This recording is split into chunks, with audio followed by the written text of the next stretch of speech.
Boa noite, pessoal. Boa noite, Marcelo, tudo bom? Boa noite, Marcelo. Boa noite.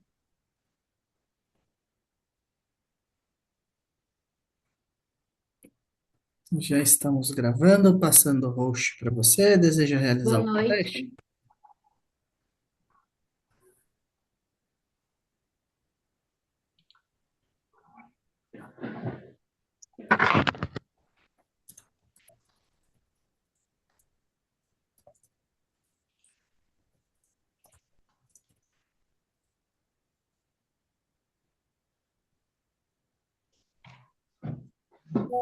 Marcelo, você me ouve? Sim, Ah, certo. Deseja realizar algum teste? precisa não. Tudo Beleza. certo, Kaique. Qualquer dúvida que surgir, é só chamar, tá bom? Tá bom, obrigado, viu? Tchau, tchau, boa aula.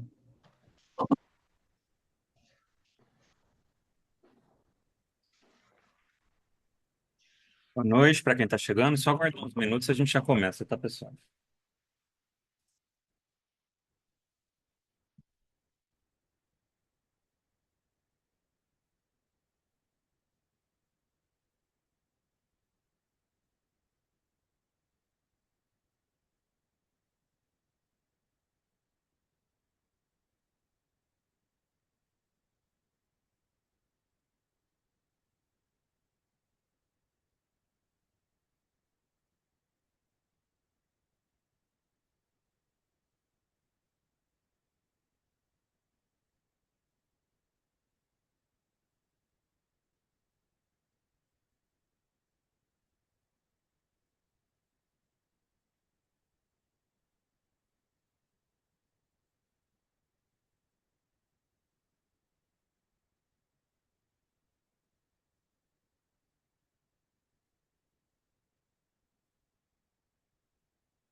Muito boa noite a todos. Vou iniciar aqui o compartilhamento de tela. Tenho visto no grupo algumas dúvidas de vocês e só para rapidamente revisar algumas coisas, né, sobre a plataforma. Quando vocês acessam o Canvas, né, todos esses ícones que tem aqui, né, os principais, os que eu tenho visto que estão gerando dúvida,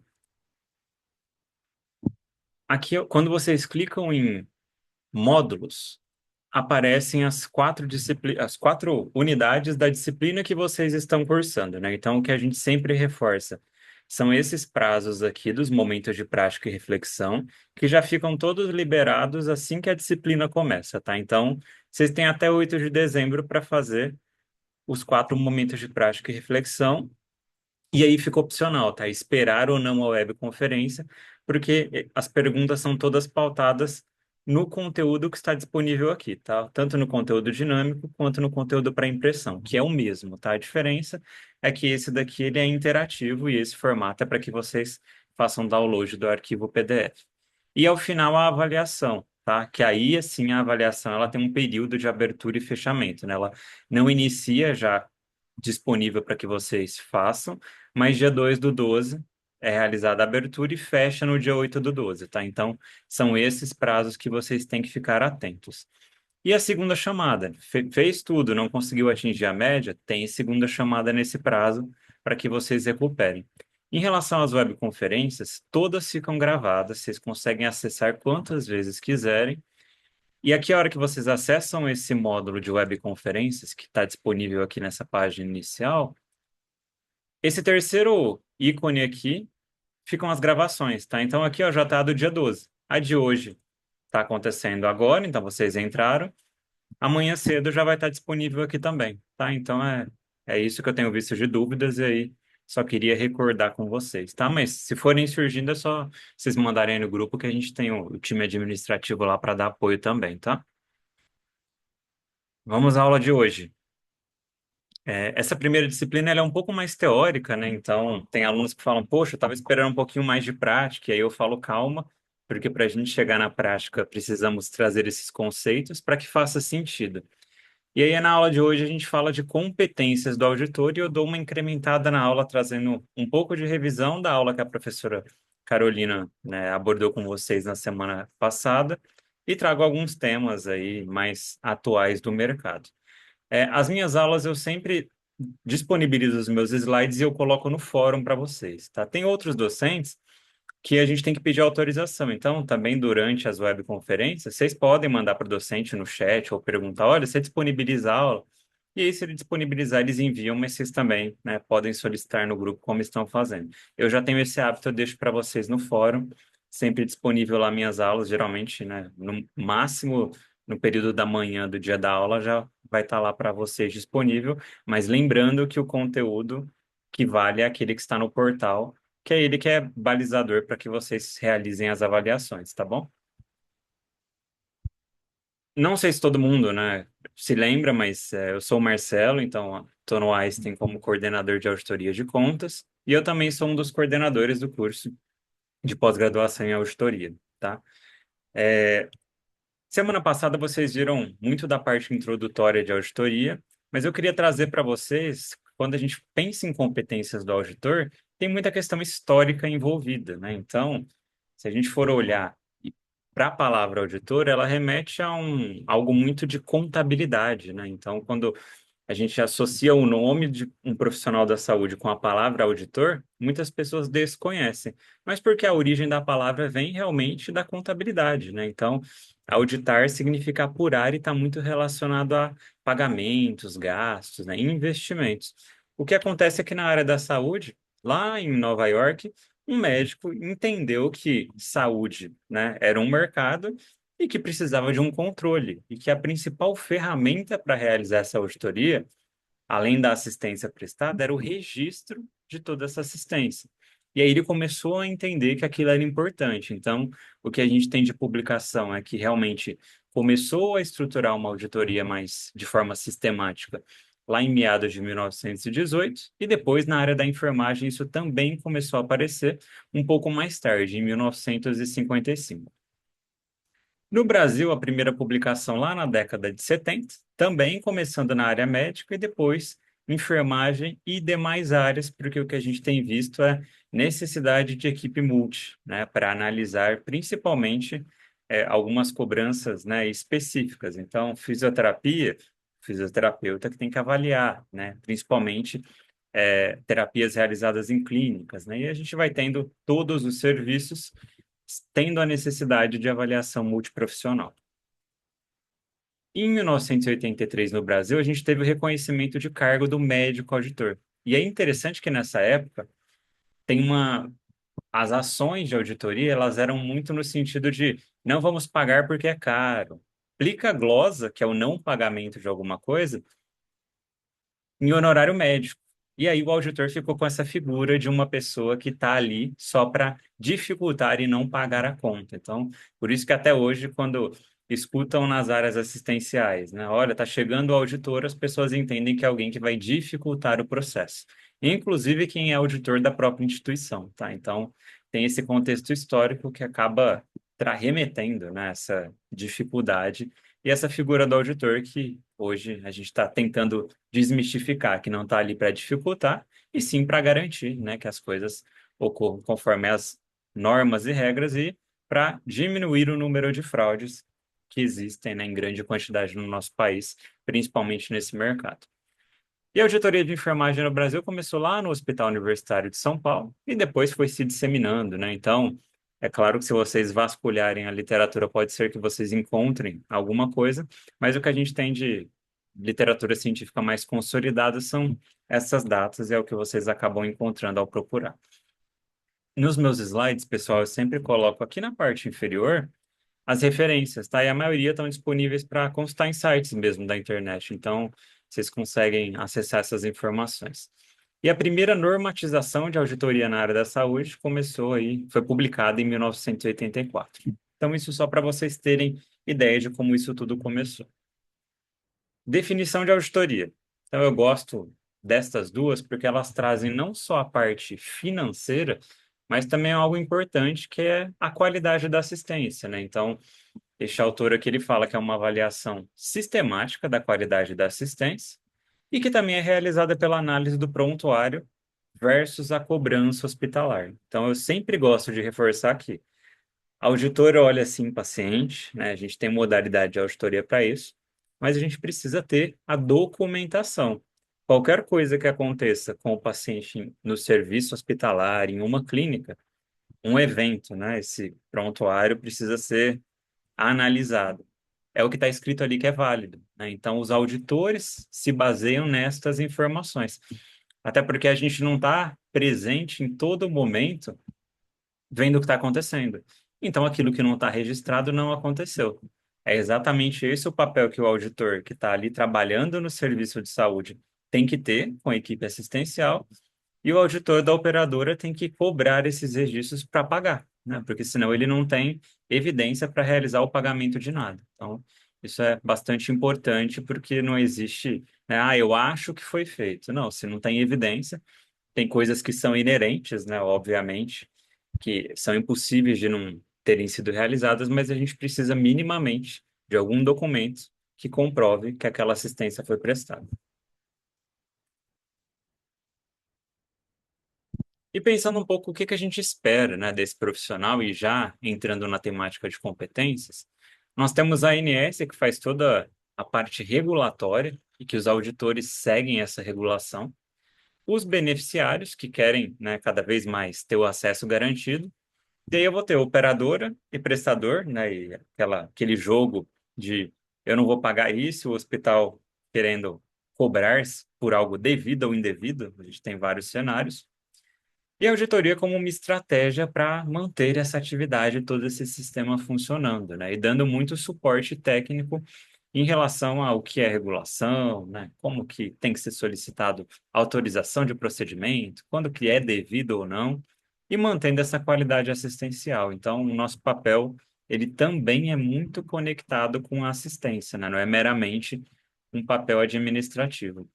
Também durante a semana, né, eu vi que alguém no fórum colocou que estava com um pouco de dificuldade de entender os tipos de auditoria, né? Então, o que que é auditoria analítica, o que que é auditoria clínica e operacional? Então, eu também quis trazer aqui essa breve revisão para tentar separar um pouco aí, facilitar para vocês esse entendimento. A auditoria analítica, ela está muito pautada em relatórios, tá? Então, é basicamente analisar dados, eles estão muito associados à tomada de decisão estratégica, né? Então, pensando aí em epidemiologia clínica, né? Então, qual que é o perfil de paciente que eu tenho no hospital? Ou para a operadora analisando os dados? Qual que é o perfil de beneficiários que a gente tem, né? Sendo atendidos naquele prestador de serviço à saúde? E aí está muito associado a metas, então realmente é uma análise documental bem literalmente analítica, tá? Para tomar decisões estratégicas. A gente tem a auditoria clínica, que aí tem muito a ver com áreas de qualidade assistencial. E por que que isso é importante, né? Na aula inaugural, já contei para vocês que qualquer evento que aconteça com o paciente torna a conta hospitalar ou a conta ambulatorial mais alta, porque geralmente esse evento precisa ser tratado. E aí o importante é ter essa área que cuida de qualidade muito bem estruturada para conseguir discutir com quem está pagando a conta se aquele era um evento possível, esperado e talvez até com risco maior, a depender das condições do paciente, né, específicas, ou não, se foi uma falha, né? E quando é uma falha, a gente discutir quem que vai arcar com determinado custo. Geralmente é a instituição que cometeu essa falha, né? Então, é uma área extremamente importante que analisa todos aqueles indicadores de qualidade que a gente já conhece, né? Então, índice de infecções hospitalares, infecção de sítio cirúrgico, quedas, né? Complicações cirúrgicas, média do tempo de permanência de internação. Então, são todos indicadores que esse time de qualidade que faz essa auditoria clínica tem que apurar e fazer intervenções. Agora, pensando em auditores, né, de contas médicas, aí sim a gente entra no que chamamos de auditoria operacional. E aí ela é subdividida em três fases que vocês vão ver muito durante esse curso e que aí sim a gente consegue entender ao longo das próximas disciplinas como fazemos isso num contexto prático. Então vou dar uma pincelada com vocês, mas não fiquem, tá, preocupados em não entendi, quero mais detalhes, porque isso vai ser discutido nas próximas disciplinas. Mas essas três fases a gente chama de auditoria prospectiva ou prévia. Tem alguns locais que eles chamam isso de auditoria autorizativa. Auditoria concorrente e retrospectiva. O que que é cada uma delas? Nessa fase, a primeira auditoria prospectiva é basicamente pedir autorização para realizar um procedimento. O paciente vai fazer uma cirurgia eletiva. O prestador de serviço, a saúde, vai solicitar para a operadora um pedido de autorização. E aí aqui é importante que esse profissional tenha conhecimento técnico e regulatório. Posso solicitar qualquer procedimento? Como que tem que ser solicitado? Então, isso que a gente vai aprender. Auditoria concorrente. Algumas operadoras colocam essa modalidade em que o paciente está ali no serviço e ele tem o auditor da operadora em tempo real, analisando o serviço que está sendo prestado, identificando irregularidades, né? Então, poxa, meu paciente está aqui na UTI, mas ele já tem condições de ir para a enfermaria, né? Então, você está mantendo ele numa alocação que está divergente da condição clínica. Um apontamento muito frequente de auditores médicos, equipe de enfermagem avaliando ali os curativos e até a necessidade daqueles insumos. Tem oportunidade de interagir com a equipe do hospital, então é uma troca. Outras operadoras optam por não ter essa auditoria concorrente, porém elas precisam liberar prorrogações para o hospital, porque muitas vezes o paciente ele interna com uma programação e precisa permanecer mais tempo.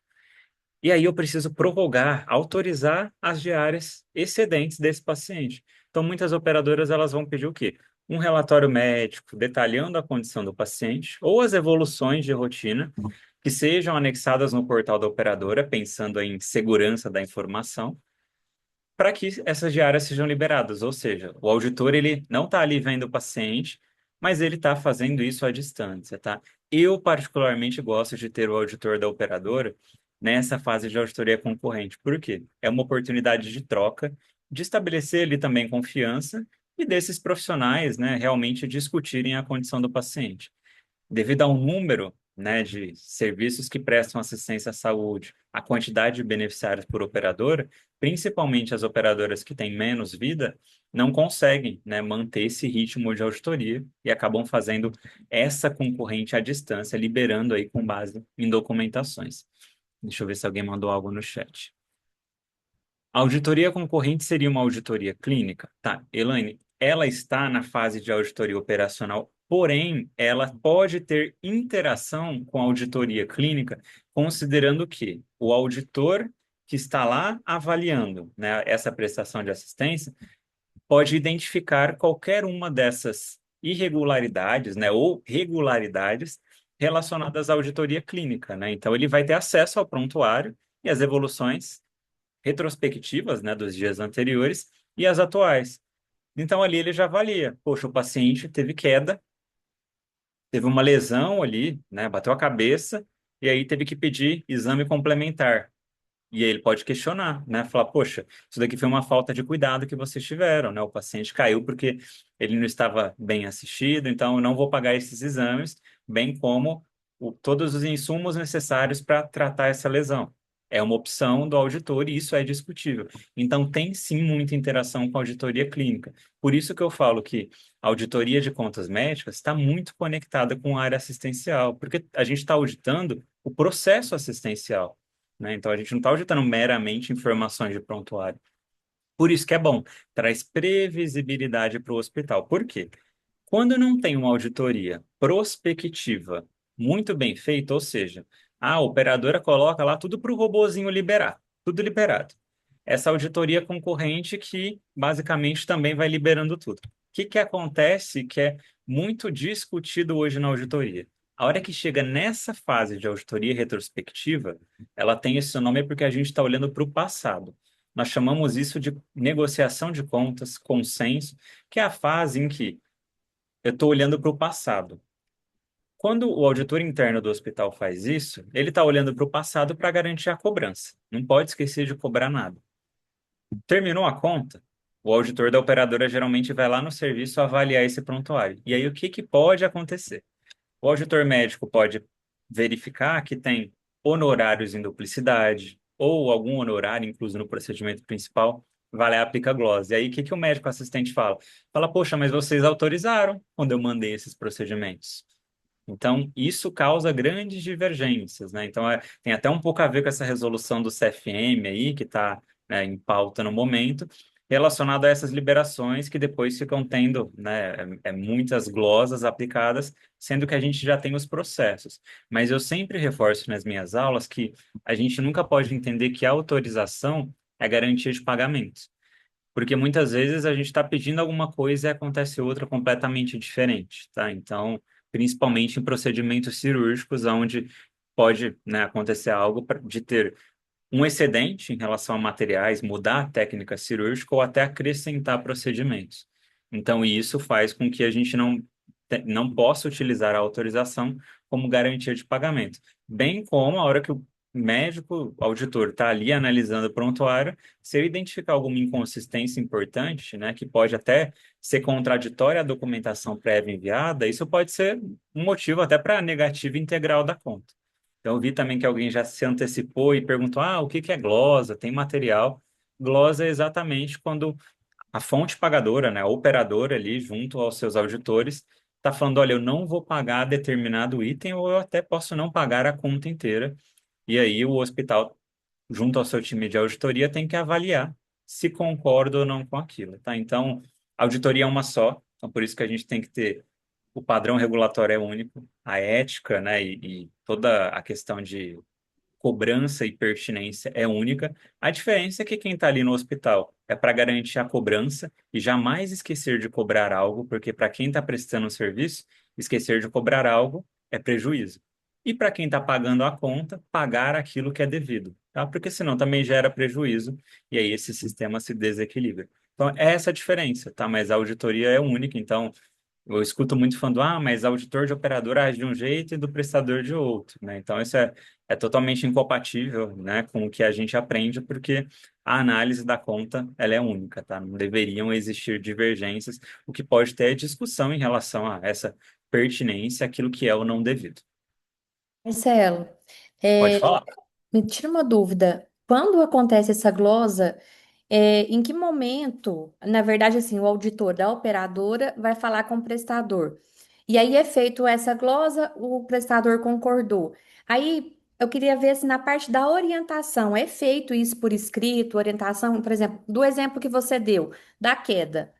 Ok, então eu como auditora, né, eu faço isso por escrito para o prestador e com essa orientação, cuidado, enfermagem, por exemplo, passagem de maca, o risco de queda, enfim, a qual a minha finalidade, não como penalizar, como que isso é bem visto em relação à minha orientação, como é feita na prática. Tá. O apontamento do auditor, né, ele pode ser feito ali via documental, ou seja, ele pode emitir um parecer ali, eu já recebi, né, vários durante a minha carreira, onde ele faz um apontamento que pode ser nessa fase de auditoria concorrente, ou pode ser aqui na fase de auditoria retrospectiva. Essa conta, na hora que ela é negociada, então, acho que na primeira aula, não sei se a professora Carolina trouxe o ciclo da receita, né? São vários, uma imagem com vários círculos, mas só para fazer sentido para você. Então, procedimento autorizado, auditoria concorrente retrospectiva. Conta pronta para ser apresentada ao auditor da operadora. Vamos imaginar que esse auditor da operadora nem fez o questionamento ali e já avisou que não ia pagar nessa fase de concorrente. Vamos imaginar que ele fez aqui na retrospectiva. Hoje a gente tem uma documentação que alguns lugares chamam de capiante e outros chamam de relatório de auditoria hospitalar, que é um documento onde o auditor do prestador de serviço e o auditor da operadora vão carimbar e assinar, falando: olha, eu te apresentei uma conta de R$ 100 mil, eu estou falando que eu vou te pagar 80 mil e você está concordando com esses 20 mil de glosa. A gente assina, acabou. E ali, nesse documento, ele pode colocar: ó, os 20 mil que eu não estou pagando está sendo referente a este tratamento por um evento. O paciente teve uma queda por falta de cuidado. Isso também pode acontecer na fase de auditoria concorrente, mas é aqui, depois da retrospectiva, na fase de negociação, que a gente vai ter a formalização desse documento com esse capiante ou esse relatório de auditoria hospitalar que formaliza essa glosa. E também pode acontecer do hospital falar: não, eu não concordo com a glosa que você está aplicando, eu não vou aceitar. E aí, se você não. Minha auditoria está segura, minha equipe assistencial toda segura que esse erro não é nosso. E tem hospitais que falam assim: olha, se você não remunerar, esse paciente vai receber uma conta particular, né? E aí é um fluxo muito interno do hospital. Ou não, eu vou jogar para minha equipe comercial e discutir isso com o seu comercial, porque a gente está com uma divergência técnica importante. Vamos subir esse assunto, tá? Então, nessa fase de negociação que a gente formaliza. E tem muitos auditores que têm esse hábito, tá? Eles fazem ali um relatório de auditoria com algumas recomendações para o prestador, quando identificam essas inconsistências, tá? Então, também é uma forma, né, do auditor fazer essa atividade de educação contínua com os prestadores. E essa atividade também é do auditor interno do hospital, tá? Então, antes mesmo de apresentar, né, essa inconsistência, a gente tem a equipe de auditoria interna do serviço falando: pessoal, ó, identificamos que tem aqui um paciente com alto risco de uma lesão por pressão e não tem uma anotação falando que esse paciente está tendo uma mudança de decúbito, que está tendo cuidados, né? Então, essa atividade ela é contínua, tá? Mas isso vai ficando claro. Tem uma aula que eu até trago os modelos do relatório de auditoria hospitalar de capiante com exemplos dessas glosas, tá? E como que a gente negocia isso. Tem alguém com Marcelo, a mão? Pode falar. Marcelo, eu tenho duas dúvidas. A primeira é em relação à comunicação da operadora de saúde com o profissional solicitante. Essa comunicação, existe alguma regulamentação que diz que ela tem que ser direto com o profissional ou pode ser por meio da instituição onde o profissional está inserido? Tá. E porque assim, às vezes o profissional ele solicita a cirurgia pro hospital, o hospital que vai dar a entrada nessa, vai enviar essa documentação para o convênio, né? Exato, porque hoje com as operadoras, né, elas credenciam um serviço que vai prestar assistência. Então, os médicos, eles enviam essa documentação para esse hospital e o hospital que solicita. Que vai acontecer? Qualquer negativa, ela vai ser disponibilizada no portal da operadora e geralmente quem vai ter o acesso é a própria equipe do hospital ou esses pacientes que acompanham ali no aplicativo, né? E aí a gente tem pessoas que ficam olhando isso e outras, né, que nem têm o aplicativo ou não entendem o que aquilo quer dizer. Tem operadoras que acabam acionando diretamente o médico assistente para eventualmente, né, tirar alguma dúvida, e aí a gente tem algumas questões, até pensando em LGPD, né? Porque como é que você fala? Você não tem certeza se quem está te ligando ali de fato é o operador. Então, até por uma questão de segurança, geralmente eles enviam para o hospital fala: olha, doutor, eu preciso de um relatório complementar, porque o médico auditor da operadora está questionando aqui, ou faltou algum exame, né? Que realmente era necessário, esquecemos de colocar. Você tem, posso acionar o paciente, né? Geralmente este é o fluxo cooperativas, né? Falando de Unimed, tem algumas Unimeds que já dão essa facilidade de acesso para o cooperado e ele mesmo consegue ali anexar algumas coisas, né? Então a gente tem divergências dependendo também da modalidade de operadoras. Mas assim, 80% do que eu vejo no mercado é nesse formato, né? Geralmente a notificação, quem vê primeiro é o hospital e que acaba acionando o médico assistente e muitas vezes até o paciente, né? Porque às vezes ele tem ali algum exame que não está nem no consultório, que está com ele porque ele fez em algum serviço. E aí tinha uma segunda pergunta, né? Isso, em relação, quando não ocorre esse acordo na conta e o hospital vai realizar essa cobrança, a diferença, no caso, direto do paciente. É, esse já seria o final ali do acordo, ou o paciente ainda consegue, de alguma forma, intervir junto ao convênio, ao operador, ou entrar em contato com a operadora para reverter essa situação, ou isso já é a decisão final? Consegue. O que a gente tem né, o que os nossos colegas que trabalham com direito em saúde falam, é que tem muitos pacientes que ficam ali perdendo muito tempo brigando com o prestador de serviço, né? Então, geralmente, quando as pessoas recebem essa conta, elas vão ali brigar com o hospital, né? Só que por trás ele tem um contrato com uma operadora que credenciou um serviço e mesmo que o hospital esteja errado, a operadora também tem coparticipação porque ela credenciou aquele serviço, né? Porque às vezes a gente tem cobranças que a gente vê que são totalmente indevidas, né? Coisas que não deveriam acontecer. Então, esse paciente, né, que é o beneficiário da operadora, o ideal é que ele acione a operadora para que ela avalie. Geralmente essas operadoras acionam o hospital para entender realmente ali o que foi cobrado e o porquê. Isso pode ser revertido. Aí a gente tem um processo na operadora que se chama reversão de conta, porque às vezes a operadora pode ter errado, ela pode ter negado alguma coisa que era necessária para o paciente. E tem paciente que já é comunicado e fala assim: "Ah, não, então, né, o médico está falando, ó, a operadora negou isso. Só que é impossível te atender sem isso daqui.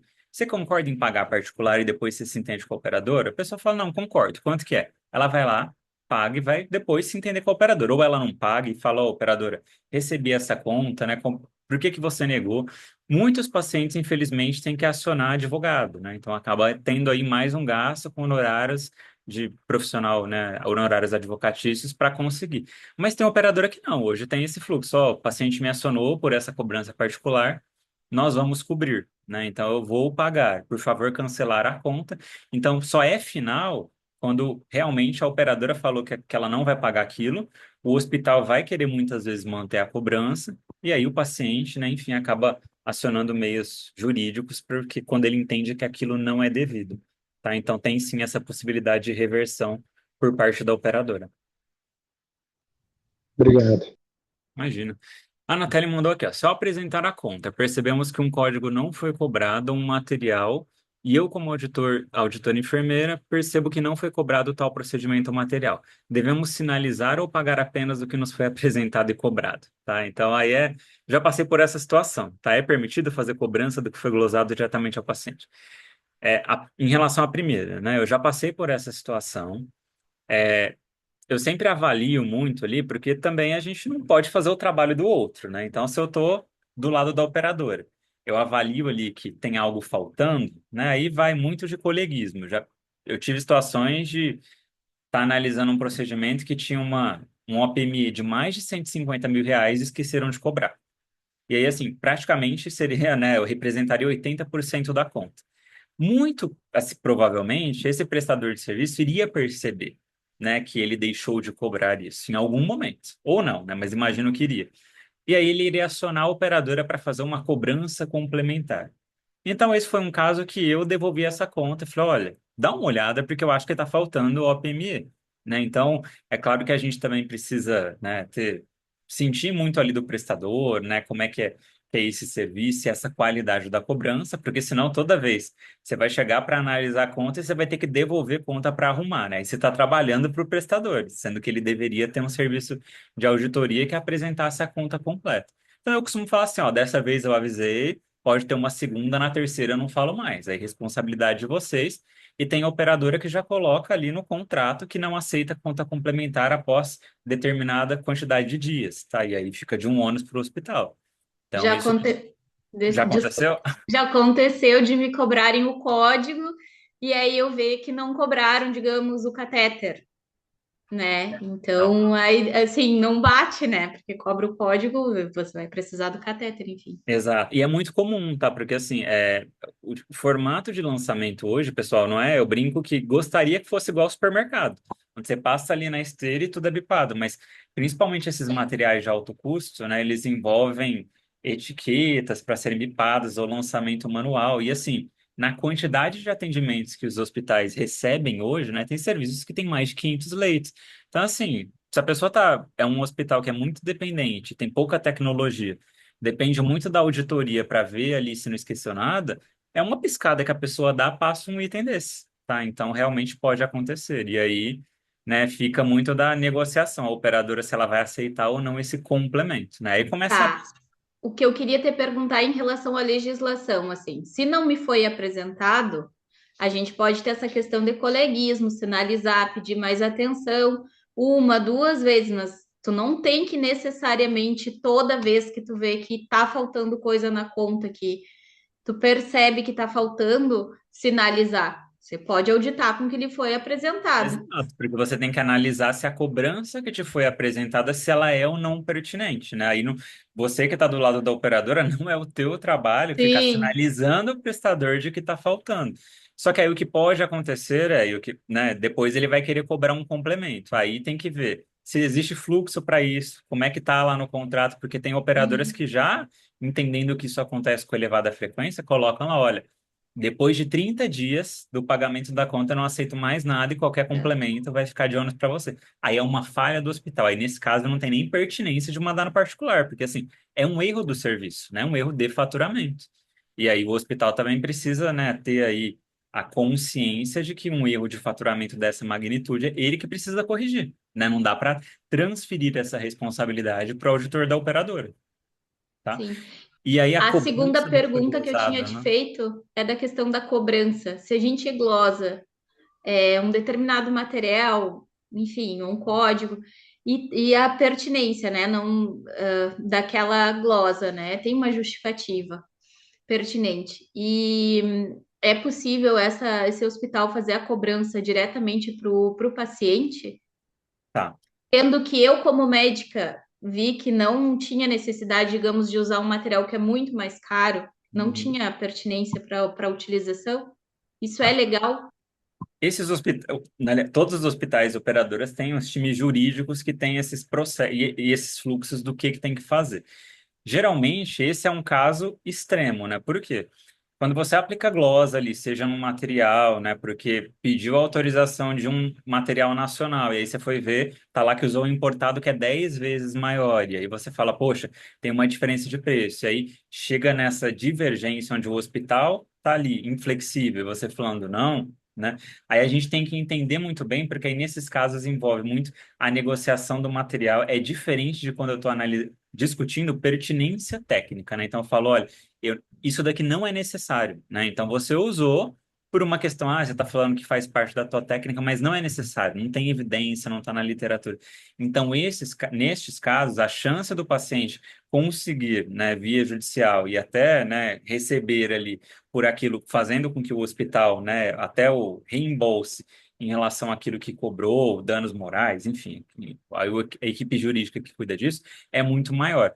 Agora, quando é uma discussão que a operadora ali tem uma opinião o médico assistente tem outra, e aquilo fica numa linha onde, muitas vezes a gente não consegue apurar o certo se é ou não correto, mas nessas situações que eu vejo os hospitais terem a segurança de cobrar. Porque realmente, para o hospital cobrar, ele também tem que mensurar o risco, né? Então, ele deveria fazer isso só quando ele tem muita certeza de que está respaldado. Então, vou te dar exemplo, né? Aqui no Einstein, a gente tem o pessoal que chama de gerenciamento de risco jurídico. Então, olha, tive essa situação com a operadora, isso foi para o time comercial, a operadora manteve-se inflexível.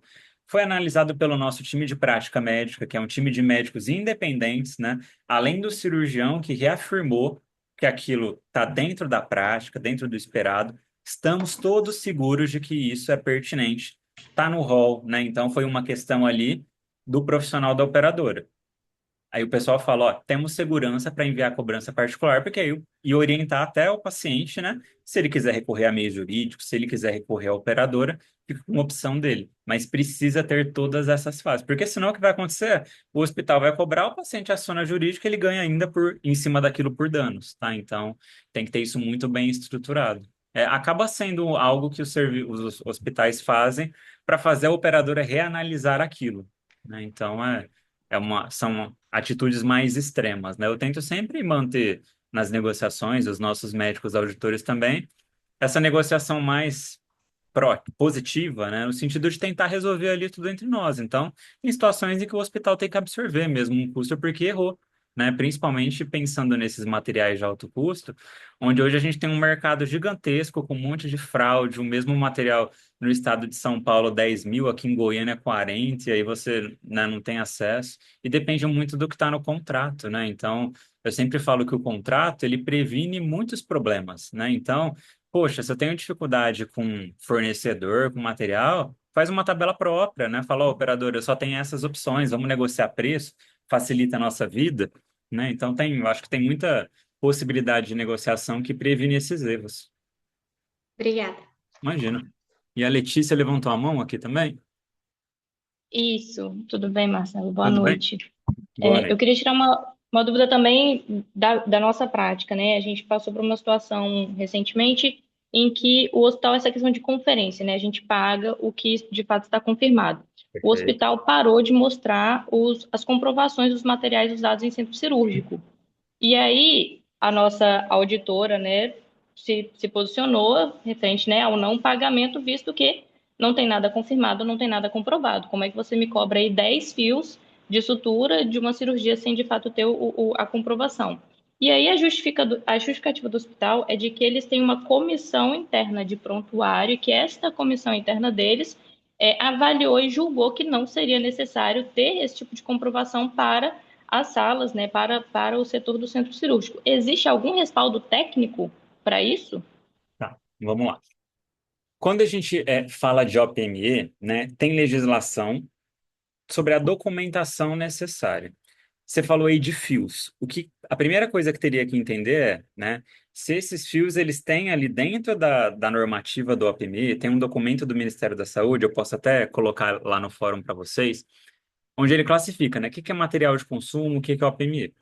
Voltando no contrato, tem operadoras que colocam lá no contrato uma classificação própria, ou seja, eu já vivi isso em outros hospitais. Então, eu atendi uma operadora onde eu tinha um fio de Kirchner, que ele era considerado OPME, e na outra não era, ele era considerado consumo.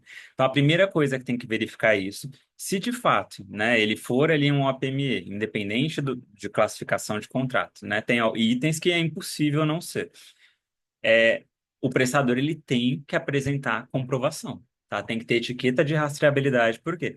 Todos os produtos que eles são implantados no paciente, que eles têm a classificação de órtese e prótese, material especial de dispositivos implantáveis, eles têm um risco.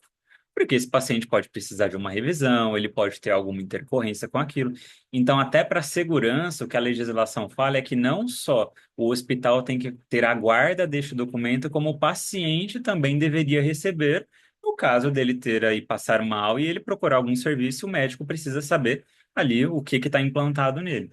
Então, assim, acho muito estranho, né, o pessoal do hospital falar que eles têm uma comissão interna e não precisam apresentar etiqueta de rastreabilidade, código Anvisa, lote, né, e toda a documentação comprovatória. Então, assim, a primeira coisa que eu sempre oriento, descrição cirúrgica. É claro que médico a gente sabe que não vai colocar tudo que usou, principalmente se for um procedimento extenso, mas alguma coisa tem que ter.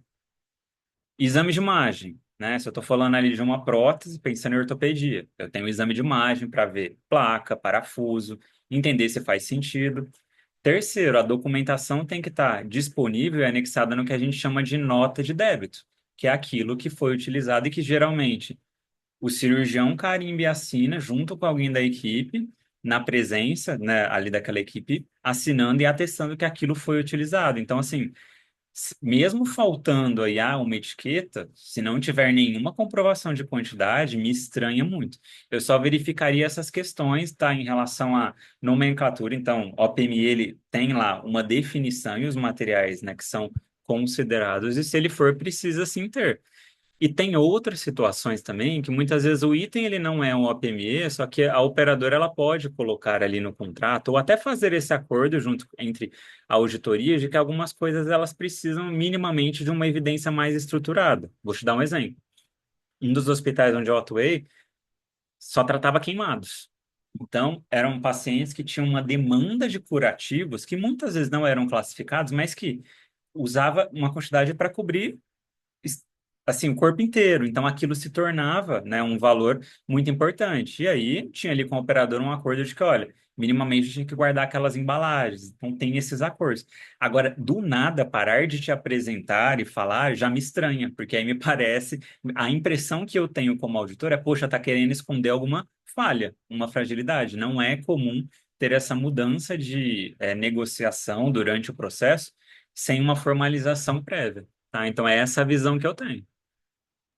Não, e a justificativa inicial é, mas é porque a rotina de um centro cirúrgico é corrida, então nem sempre o Não, circulante. Isso não, essa primeira não colou, aí depois veio a questão desse entendi. comitê interno de prontuário, que Não, é isso, até onde eu estava procurando, eu também não tinha achado nenhum outro respaldo que fizesse com que esse comitê interno prevalecesse em comparação com as outras normas. Obrigada, Marcelo. imagina. Deixa eu ver se tem alguma coisa aqui no chat. A Elaine falou, ó, sempre que tiver o PME, tenho que verificar o leilão. Depende, Elaine, da negociação. É, a gente, se eu estiver falando, né, de sistema público de saúde, a gente já tem ali o processo de licitação. Se eu estiver falando, né, de saúde suplementar, cada contrato entre operador e prestador é um. Então, tem até a operadora que é ela que é responsável pela compra e entrega do OPME. O prestador de serviço ali só cobra uma margem, né, que a gente chama de comercialização, porque ele armazena ali o item no seu estoque, enfim, tem toda a questão, né, dos custos envolvidos para armazenar esse material. Ou não, é o prestador que compra e ele precisa sempre, no ato da solicitação, apresentar três orçamentos. É, tem a possibilidade de tabela própria, que é o que a gente faz no Ayster, né? Ou seja, tem uma tabela com todos os fornecedores que a gente chama de homologados, que são fornecedores de confiança, né? Com fabricantes em que a gente não tem ali um evento, né? Não tem notificações, aquele Notivisa. E de que aí o hospital e a operadora negociam um preço. Aí facilita, porque está na tabela já, né? Então eu não apresento três orçamentos, e sim a cobrança de um item que já está tabelado.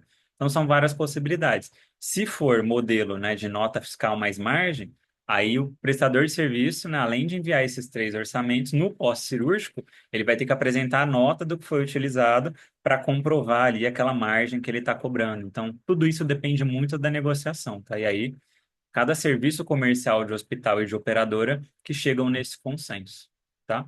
Eu gosto muito de serviços que trabalham com modelo único, porque quanto mais eu vario o modelo de negociação, então, se eu estou no hospital e eu atendo hoje pacientes de 15 operadoras, se a minha negociação for uma com cada, isso dificulta muito para que as coisas deem certo no final, porque aí, com cada operadora, a regra é uma.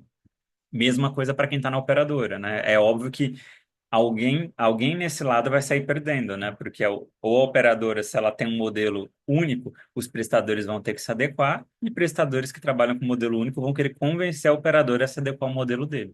Mas para para o local em que a gente está trabalhando, o modelo único é bom, tá? Porque aí a gente pensa em um único formato para qualquer conta. Bom, eu quis trazer para vocês, né, também a importância da atuação do auditor em controle de custos pensando nos processos assistenciais. Então, em 2019, eu levei no Congresso da Associação Brasileira de Enfermeiros Auditores, lá em Fortaleza, um trabalho que eu desenvolvi em um hospital de Ribeirão Preto, onde exatamente eu fiz, como auditor do próprio serviço, um trabalho de auditoria em loco para corrigir processos pensando em tudo aquilo que o hospital perdia por falta de evidência. Então, para o serviço de saúde, o pior cenário é não conseguir cobrar algo por falta de evidência, mas que foi utilizado e que teria pertinência, ou alguma prática ali que está em desacordo. Então, nesse caso, foi algo simples, né? Onde a equipe de enfermagem ficava realizando a troca dos equipos de infusão para infusões intermitentes, que naquele serviço seguia o protocolo com base na Anvisa, que fala, olha, você pode trocar a cada 24 horas. Então, essas trocas eu não conseguia receber. Aquilo, o fato de manter 24 horas, né? A própria Anvisa fala que não coloca o paciente em risco, só que eu estava utilizando insumos e não recebendo isso, né? Então foi algo que, indo em loco, que eu consegui identificar, orientar a equipe, aí você aciona as outras áreas, né? Então, essa área de qualidade, então por isso que o nosso serviço é muito conectado. Então, esse é um dos papéis do auditor que está ali no serviço, né? Não deixar perder nada e não deixar utilizar nada em desacordo, porque o auditor da operadora vai falar qual que é o teu protocolo.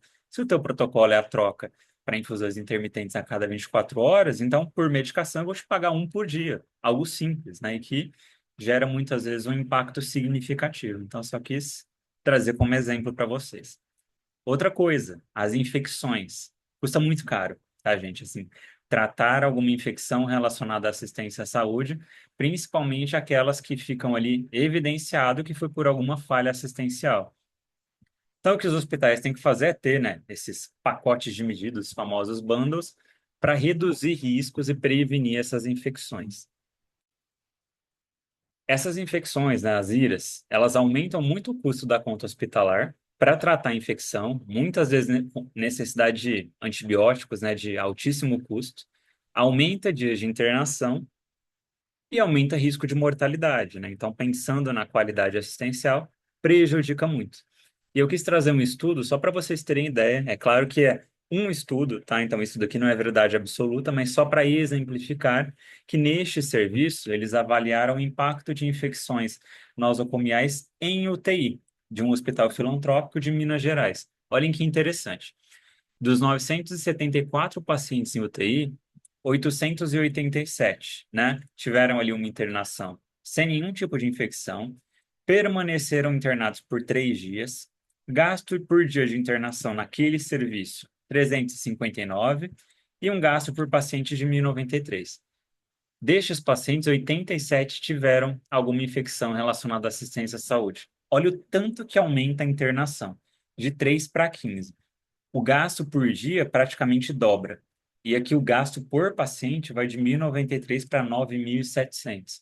É claro que imagino que aqui eles tenham, né, separado condições de pacientes, mas de fato, né, traz muitos custos para a instituição tratar e para quem está pagando a conta, isso daí vai tornar, né, essa conta mais cara. Então, o auditor ele tem sim que ter um olhar apurado. É claro que da mesma forma que a gente estava conversando agora, aonde o auditor da operadora, né, não tem a obrigação de falar, olha, prestador, você está esquecendo de me cobrar coisas. O hospital também, né, muitas vezes ele pode ali junto à sua equipe de auditoria por conta já não retirar algo e discutir isso com o profissional do operador. Então, por isso que eu falo que a gente tem que ter um olhar para essas contas. Tem hora que muito detalhista, porque senão você deixa passar algo, né? Então, de repente, você está pagando ali uma conta que, poxa, né? Nesse prestador, sempre esse procedimento fica nessa faixa. E esse daqui triplicou. Ah, porque o paciente teve uma infecção, já acende o alerta. Mas ele teve uma infecção por quê? Não, porque ele tem risco. Uma pessoa com diabetes, hipertensa, né? Tem várias comorbidades que aumentam, a gente tem isso muito bem documentado de que esses riscos podem aumentar e de que não foi falta de cuidado. Ok, ou não. A pessoa pode simplesmente falar que teve, não ter justificativa, e aí você tem que questionar aquilo. tá? Então, o inverso também acontece. Geralmente, a auditoria do hospital não vai falar para vocês, ó, tá errado aí, viu? Você pode aplicar a glosa que eu vou aceitar. Não, né? Ele vai te apresentar a cobrança e por isso que a gente precisa avaliar o que é pertinente ou não. Mas hoje tem muitas discussões sobre isso, tá? Então, sobre infecções e sobre a alocação do paciente que está em UTI, poderia estar em enfermaria, em apartamento, de acordo, né, aí com as condições clínicas. Custo direto, né? Então já falei. Aumento de tempo de internação. Muitas vezes o hospital tem que bloquear um leito, né? Então, por mais que ele fale, o paciente vai permanecer internado, não significa que ele vai receber por aquilo, principalmente se for um erro, né, do serviço. Gastos adicionais com antibiótico, principalmente aqueles mais potentes. Uso de equipamentos e tecnologias, né? Muitas vezes esse paciente vai para um isolamento. Fora a prestação de assistência, né? E aí vai envolvendo mais especialidades médicas para tratar as comorbidades. Gasto com testes laboratoriais e culturas, e aí a gente tem que também ter um pouco de cautela com isso, porque tem serviços que acabam solicitando uma quantidade gigantesca desses exames e muitos nem têm pertinência. Custo de oportunidade em atender novos pacientes e até processos judiciais e indenizações, principalmente, né, se causarem algum dano a esse paciente. E quem que vai pagar essa conta, tá? Então, como eu disse para vocês, as operadoras hoje olham isso, né, de uma forma muito detalhada, porque se elas entendem que o prestador de serviço que gerou, né, aquela infecção por uma falta de cuidado, eles não vão pagar mesmo, tá? E aí, muitas vezes, o serviço vai ter que arcar com esse custo e fazer melhoria interna. Foco em qualidade assistencial e saúde baseada em valor, que é um tema que também vai ser discutido nas próximas disciplinas, mas que é basicamente a gente parar de olhar para serviços e olhar para aquilo que é entregue ao paciente em relação à assistência prestada, tal. Então, remunerar por qualidade assistencial e não por quantidade de coisas realizadas. Às vezes faz um monte de procedimento, né, utiliza diversas medicações. Isso não quer dizer que o tratamento é melhor, né? O que de fato é melhor para o paciente é aquilo que trouxe ali para ele uma resolutividade, que fez com que ele saísse do hospital e tivesse depois qualidade de vida, né? Porque de nada adianta aquele paciente sair do serviço e 3 dias depois ele aparecer no pronto atendimento com algum problema. Tem algo muito legal também, que é de adesão voluntária. As operadoras geralmente divulgam seus índices, né? Colocam aí na rádio as certificações que elas atingem. Isso não acontece tanto em serviços hospitalares. São poucas instituições que divulgam, né, as suas metas, o quanto que ela tem de qualidade. Então, a ANS tem esse programa, né, que na verdade eles chamam de marca de excelência, que é o Qualis, mas ele é um programa de qualificação que classifica os prestadores de serviço em algumas dimensões, e muitas delas envolvem aspectos de segurança do paciente, né? Então, essas métricas também são boas para fazer essa propaganda, né? Então, será que aquele hospital é bom, né? Deixa eu ver na página dele se ele divulga esses dados assistenciais. Então, isso é importante também que a gente, né, enquanto auditores, incentive os serviços a participarem. É voluntário, mas ele fica publicado lá, os hospitais que participam, as notas, né, que eles atingem em todas as dimensões. Então, isso é muito bom também para divulgar informação de qualidade em relação aos melhores serviços. E as operadoras gostam de ter isso, porque é função também da operadora credenciar serviços de qualidade, né? Porque se tiver problema com prestação de assistência, a operadora também é coparticipante e responsável também por aquilo, né? É ela que está dando aquela rede prestadora, dentro da gama de serviços que oferece, a possibilidade para o beneficiário. Então, a operadora tem que avaliar, olha, eu vou descredenciar, né? Para onde que eu vou mandar esse beneficiário para esse tipo de serviço que necessita? Isso é a operadora que credencia, então ela tem essa corresponsabilidade, bem como o hospital também tem com os pacientes. A gente fala muito de competência pensando em só convênio. E hoje a gente tem uma parcela importante de pessoas que querem fazer o pagamento particular, né, por decisões próprias, ou até porque depois ela tem um plano que vai dar direito a reembolso. E a gente também tem que entender como é que navega esse paciente e negocia, né? Então, não sei se alguém já ouviu falar, mas tem famílias, né, e pacientes que contratam auditores particulares. E aí é importante, né, que tenha um fluxo muito bem estruturado na instituição, principalmente pensando em segurança da informação, em tentativa de algum golpe. Por quê? Diferente da operadora, onde o hospital ele tem um acordo formalizado, quando aparece uma solicitação dessa, o hospital também precisa ter uma documentação para firmar esse acordo, né? Então, quem pode ter acesso ao prontuário do paciente? O próprio paciente ou familiar tem termo de solicitação. Ah, eu quero nomear um auditor para me representar. Tem que ter um termo de nomeação. Muito cuidado, eu já tive situações em que famílias agendavam auditoria e falavam: ah, não, meu auditor vai vir junto, ele quer discutir. Aí desce a auditoria de enfermagem, auditoria médica, o médico assistente chega lá, o auditor é um advogado. Então, não, se é advogada, então é uma discussão jurídica, é com o jurídico do hospital. Então, a gente também tem que ter esse cuidado, porque é comum que as famílias entendam ali que o auditor pode ser qualquer profissional, né? E aí acabam levando uma advogada para discutir outras questões que muitas vezes nem tem a ver com a nossa prática de auditoria de contas médicas. Então, aqui só trazendo a importância do hospital ter esses termos, pensando em segurança da informação. Não basta a família ir lá e falar: ó, esse daqui é meu auditor, tá?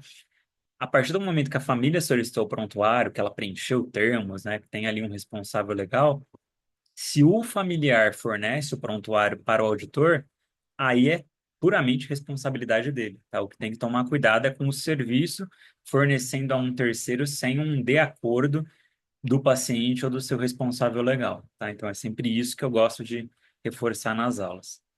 E esses auditores geralmente eles são mais inflexíveis do que os auditores das operadoras. Porque eles fazem uma negociação muito própria com a família. Eles falam assim: olha, eu consigo abaixar essa conta para você em 30%. Então, o que eu aplicar de glosa é o meu pagamento, né? Então, a gente não tem controle sobre o acordo que eles fazem com a família, mas geralmente é um perfil bem inflexível. Eles não concordam com a tabela particular, né? Enfim, fazem vários questionamentos e acaba sendo uma negociação um pouco mais difícil, né? Com condutas muitas vezes extremas. Negociações conflituosas, né? Então, devido a desses acordos que eles acabam fazendo com a família, que acabam sendo um pouco inadequados.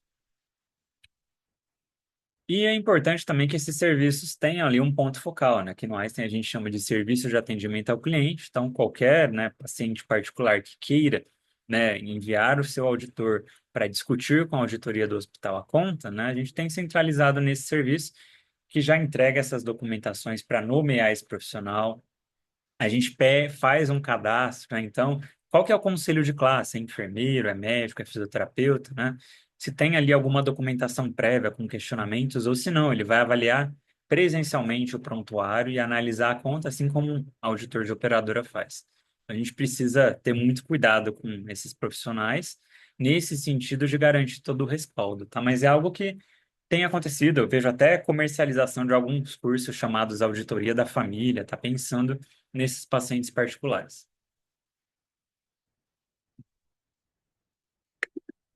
E aí, a área financeira também dos hospitais nos apoiam, explicando, porque hoje é muito comum que os pacientes e seus familiares não tenham clareza. Então, tem internações de longa permanência.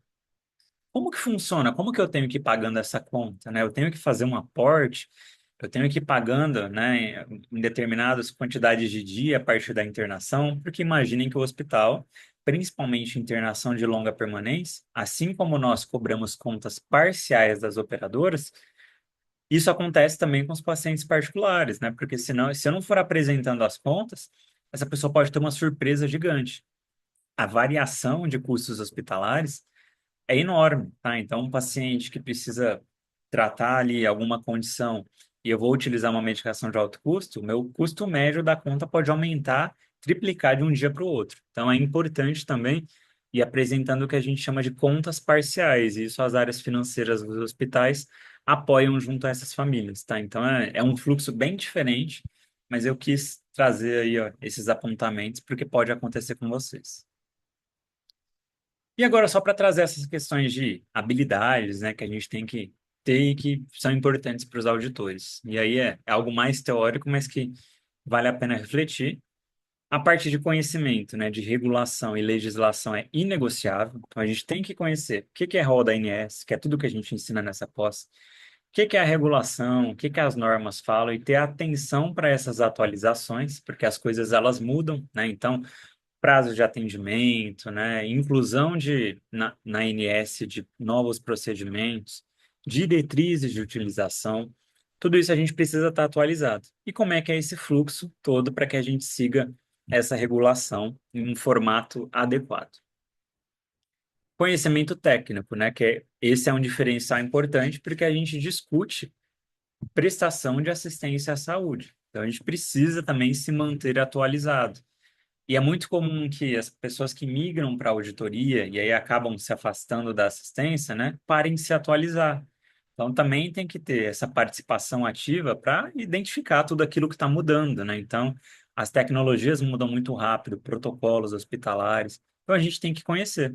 E não é vergonha nenhuma também, né? Falar, olha, esse eu não conheço, vou ter que estudar sobre o tema. E a gente tem também equipes preparadas para nos apoiar quanto a isso. E por isso que hoje a auditoria está cada vez mais multiprofissional.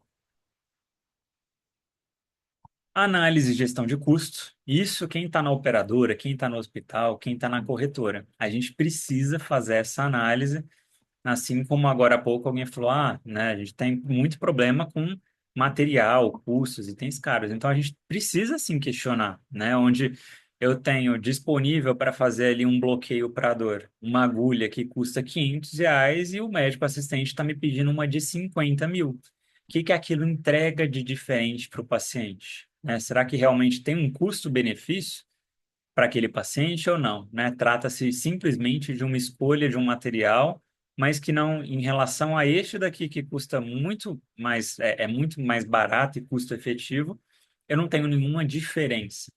Então isso tem que ser sim avaliado, né? Hoje muitas operadoras contratam até consultorias de empresas que já têm ali diversas especialidades para analisar isso, né? Porque às vezes é um pouco complicado nessas solicitações de especialidades, né, muito específicas, de que o médico auditor da operadora tem até, né, condições de avaliar a pertinência daquele material, então acaba sendo uma estratégia. Mas tem coisas que a gente vê que, assim, né, até em relação a três orçamentos, é sempre os três mais caros e tem uma gama de opções naquela região. E com o tempo a gente vai percebendo isso, né? Então, a gente conhece os materiais que estão disponíveis em cada região que a pessoa está atuando, se aquele muitas vezes eu tenho só um profissional que só aquele, né, pede diferente dos outros da mesma especialidade para o mesmo procedimento, então isso precisa sim ser discutível.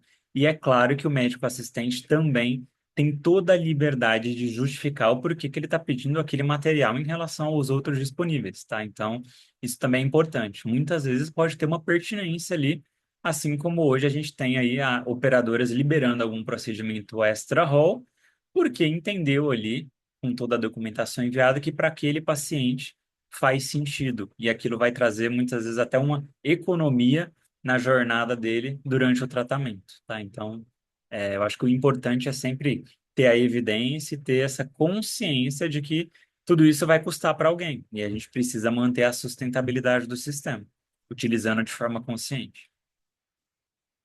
Análise de dados. Então, isso tem tecnologia para fazer.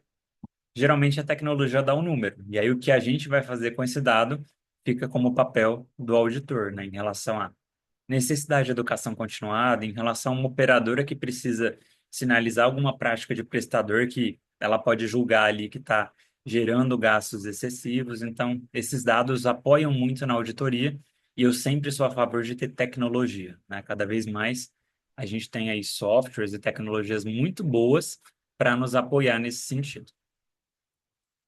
Habilidade de negociação, que é isso, né? Então, ambas as partes têm que tentar chegar num acordo e num consenso.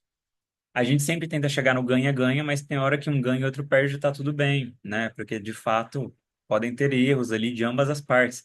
Nunca a operadora tá 100% certo, o prestador, e às vezes até o paciente no meio ali, né, que tá tentando alguma coisa. Então, a gente tem que analisar todo o cenário e tentar negociar isso em um formato em que não fique conflituoso. Porque se o prestador de serviço fica só em conflito com aquela operadora, em algum momento um dos dois vai pedir para romper o contrato e descredenciar, né? E aí um precisa do outro, né? Então a operadora precisa de de um hospital para prestar o serviço, o hospital precisa da operadora para levar paciente, né? Então, tento sempre manter a harmonia na negociação e é algo que vale a pena a gente tentar manter em um fluxo onde tudo seja possível de negociar e com o tempo a gente consegue, tá? Hoje, todos os hospitais recebem auditores de operadoras, então isso já existe, né? A gente tem que só encontrar o formato. Geralmente, se é uma operadora que é nova ali, nunca teve acordo com aquele hospital, é normal no começo ter mais conflito, porque é tudo novo. O importante é a gente ir corrigindo essas falhas e sempre pensando, no próximo contrato, já vamos colocar isso para prevenir esses problemas. Ah, não temos um serviço, vamos negociar preço, porque é algo muito que traz muito conflito também, que vocês já devem ter ouvido falar, as operadoras, né, a ANS tem as normativas, as operadoras elas têm que ter uma rede mínima prestadora de serviços, né, de especialidade, de profissionais e de serviços para atender os pacientes. Porém, o que que a operadora pode fazer? Ela pode contratar com um laboratório diversos exames de medicina laboratorial e os de imagem ela contrata com outro serviço. Aí a pessoa vai fazer os exames e aí o atendente fala assim, olha, desses 20 exames, 18 você faz aqui, dois a gente não tem acordo com o operador. E aí se eu estou falando de um exame laboratorial, eu estou dizendo ali para o meu paciente que ele vai ter que sair do meu serviço em outro e vai ter que ter uma segunda punção venosa. A pessoa fica enfurecida, tá? Então, também os hospitais tentam sempre negociar com as operadoras tudo aquilo que está no rol, mas aí é negociação. A operadora ela vai ter que oferecer e não necessariamente um único serviço. Isso é muito ruim para o paciente, mas é um impasse que acontece. Teve um aluno da turma de Direito em Saúde que me trouxe que isso aconteceu com ele e que aí ele processou, né, enfim, acionou meio judicial e ele conseguiu fazer com que a operadora remunerasse porque ele decidiu pagar particular ali no serviço, exatamente pelo fato de não ter credenciamento para exames específicos. Então ele não queria em outro lugar e ele conseguiu. Mas aí sempre gera esse transtorno, né? Então é algo que é comum também de acontecer. Ética e transparência, então já falei para vocês, a auditoria ela é uma só, então a gente tem que ser ético e transparente em qualquer lugar que atuamos. Então, quem está no hospital, de não querer cobrar por algo que não foi realizado, e de quem está na operadora, de também não aplicar uma glosa, porque ai, as contas aqui são muito caras. Então, se a prestação de assistência foi devida, se está tudo, né, em conformidade, eu não posso utilizar como justificativa aplicar uma glosa, porque ai, tudo é muito caro, senão a operadora vai falir. Aí o papel de o dever de casa é da operadora, né, que deveria ter calculado ali o quanto que ela contratou para pagar os insumos do hospital versus aquilo que ela recebe de mensalidade. Então, a gente tem que ter ética e transparência em qualquer lugar em que atuamos, principalmente na auditoria. E inteligência emocional, resiliência e flexibilidade, né? Por vezes a gente vê aí auditores discutindo aí, não chegando, né, em consenso nenhum, muitas vezes até discussões mais acaloradas. Então é importante também, né, tentar sempre manter aí a boa vizinhança e chegar num consenso.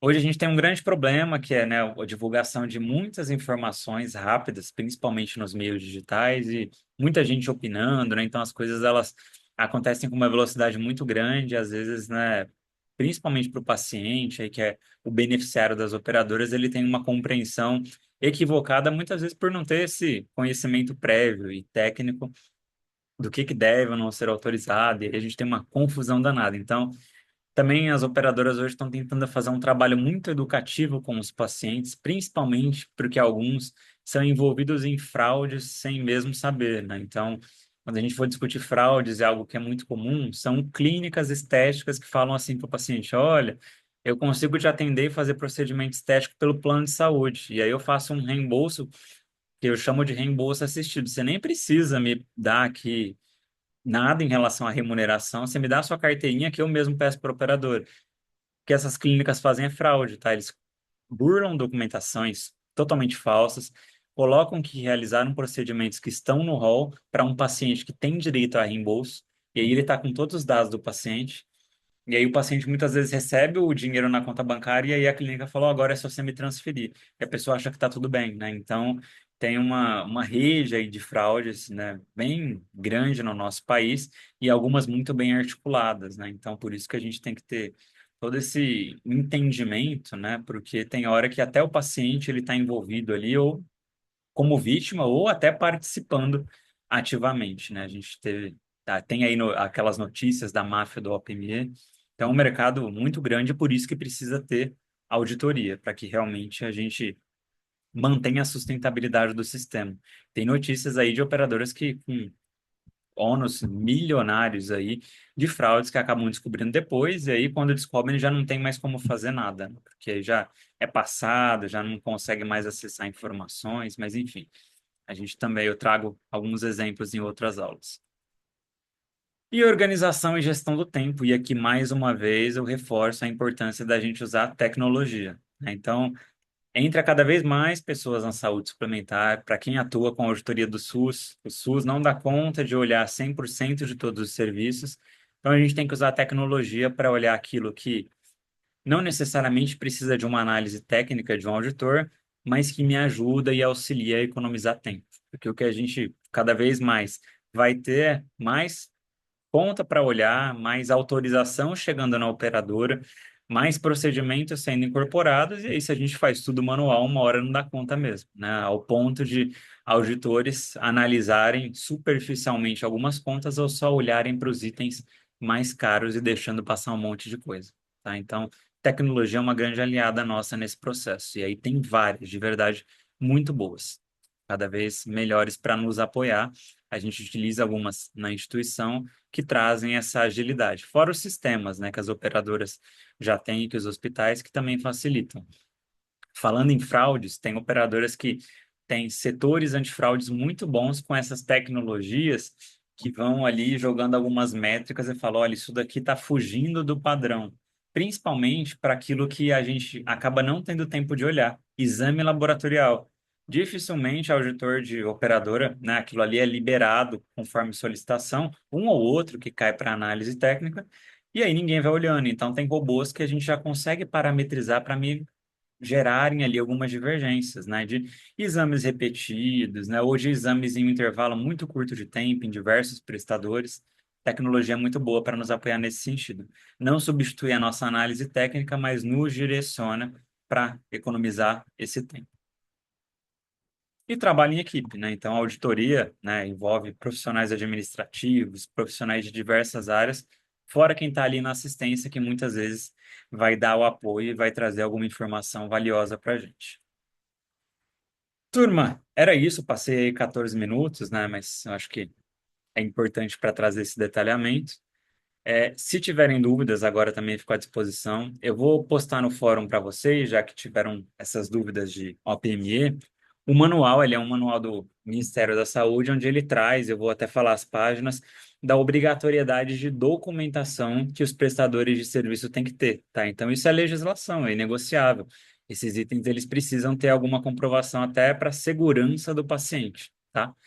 E aí deixo disponível para vocês e também se forem surgindo dúvidas posteriores, podem colocar lá no fórum.